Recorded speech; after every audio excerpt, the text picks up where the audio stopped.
My name is Vilkos Bogar, and with me is Rob Tarantino. We've been working along with a number of others on putting together some materials relating to the various options that people have, the various legal options, I should say. Now, we've focused a lot today, almost exclusively today, on legal steps that you can take. And I want to emphasize again that those legal options are just one category of things that you can do to take action in relation to what happened at the G20. And I think they are happening, and I think need to happen in parallel with other political and systemic and organizational initiatives, other collective efforts. What we'll focus on for the next few minutes is individual claims, and small claims court is certainly the main one, but there's also some claims that may be larger claims may be brought in a different court called Superior Court if the amount of money being sought, or if the remedies, the sort of result that you're seeking from the court is not covered by what the small claims court can do. Pursuing any legal claim can be a difficult process. It takes some effort, even the most basic case, and some emotional commitment, and it may not be for everybody for that reason. If it is something you're considering, hopefully, what we're here to do is give you some information about some of the options that you do have available. Although, as mentioned, we certainly can't give you advice because that would have to depend on everybody's individual circumstance. The class action that we discussed, and it fits in. It's important to know how it fits in with other claims that you have. The class action is certainly a very important, I would say, a landmark initiative that's taking place, and it's great to see that it's happening. As discussed, it applies to many people, but not everybody. Either way, whether you're in the class or not included in the class, you can still do other things such as make a police complaint, and you can also, if the circumstances apply to you, in most cases you can also make a human rights complaint under the situations that Kathy was discussing this morning. So the situations in which you might not be included in the class action include, for example, if you were criminally charged after being arrested at the G20,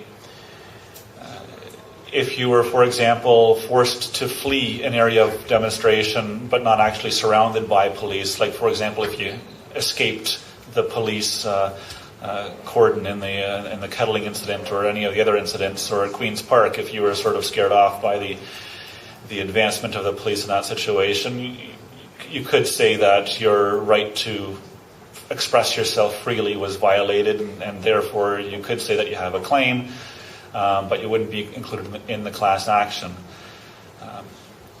Those who were illegally searched on the street, told to open their bags for no apparent reason or for no proper legal reason, would not have those claims included in the class action. People who were assaulted other than in the course of being arrested, or people who were or suffered property damage, had their property taken away, or their bicycles damaged or something like that, wouldn't be included. And human rights issues wouldn't specifically be included. In any of those cases, if you're not included in the class action, there's another option, which is to pursue a claim individually. You can do that in small claims court, or you can do that in the Superior Court, as I mentioned.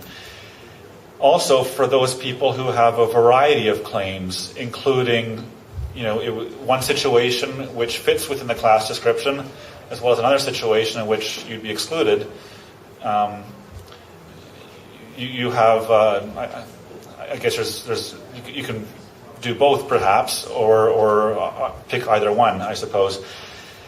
For those who are included in the class action, you can still pursue a small claims court action if, for example, you want to have some results within a quicker time than the class action is likely to get those results. Although, no matter what, if you're included in the class action, that does affect what happens down the road. In most cases, the people that will be, I think, interested in the small claims or a superior court claim will be people who are excluded from the class.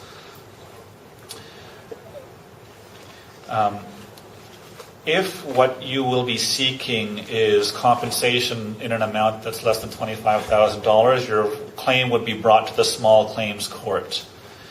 If you're seeking an amount that's greater than $25,000, or if you're seeking something from the court other than money, for example, you want the court to declare a law or a regulation to be invalid, if you want the court to declare that your charter rights were violated, those kinds of claims are brought to the higher court, the superior court. The superior court, I won't say much about it now because it's a very difficult, complex, it involves difficult and complex procedures. And if you think you might have a claim that fits within the superior court's jurisdiction, then you should be talking to a lawyer. If you have a claim in which you'd be seeking less than $25,000 or less, and probably most claims arising from what happened to the G20 would be in that category, then your step is to go to the small claims court. You don't need a lawyer to go to small claims court. It's a process that you can do yourself if you wish, although it's always a good idea to have legal representation or to at least consult with a lawyer before you engage in any legal process. So, yeah, there's some intricate interrelationships between the different processes you can take. As I mentioned, you can file a lawsuit, you can file a police complaint, and you can make a human rights complaint. If you want to do a lawsuit, it depends on whether you're included in the class or not included in the class. Depending on which situation applies to you, affects which options you have. Either way, you can do a police complaint, and if you fit the criteria for bringing a human rights complaint, you can also bring a human rights complaint, except in most situations where the issues that you're raising on the human rights complaint are also being raised in the small claims court or the superior court claim that you're bringing.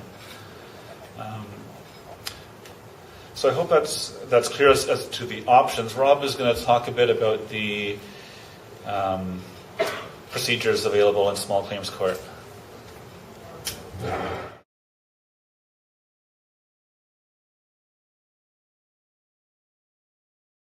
Global Broadcast News.